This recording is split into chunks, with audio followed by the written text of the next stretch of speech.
qu'il y a quelques années, le groupe Bell a décidé de s'approprier le domaine de l'art contemporain par l'acquisition d'œuvres, donc la constitution d'une collection permanente et également la mise en œuvre d'événements d'art contemporain en France et à l'étranger, avec des rendez-vous réguliers à la Maison de la Vache qui rit. C'est la 5e collaboration avec le label, 3e exposition temporaire. Depuis l'ouverture de la Maison de la Vache qui rit et la création du label. Donc le commissariat est assuré par les responsables du label, Laurent Fievé, Sylvia Guerra et Gilles Baume.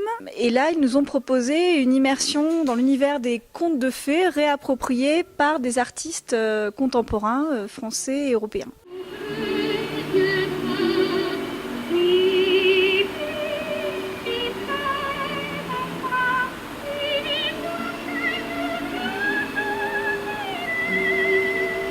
Il y a un côté immersif très fort et un côté physique très fort, puisque les œuvres sont monumentales, elles prennent du volume, elles attirent le visiteur. Il y avait vraiment une volonté d'immersion et de propositions très différentes également en termes de médias d'expression, puisqu'on va avoir des choses très sculpturales, on va avoir de la photo, des objets, de la vidéo. Donc il y avait aussi une volonté comme ça d'avoir quelque chose de très riche, tant en termes de propositions de médias que de contenu.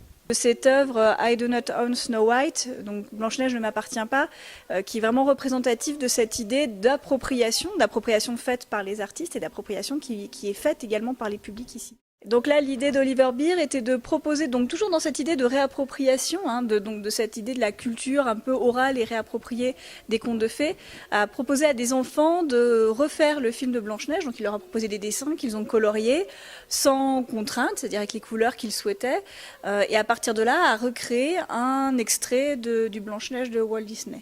Parfois c'est très différent, elle peut avoir le visage rouge, le visage vert, tout cela en fonction aussi de l'imagination des enfants, et c'est ce qui fait aussi la richesse de cette recréation de l'œuvre Blanche-Neige.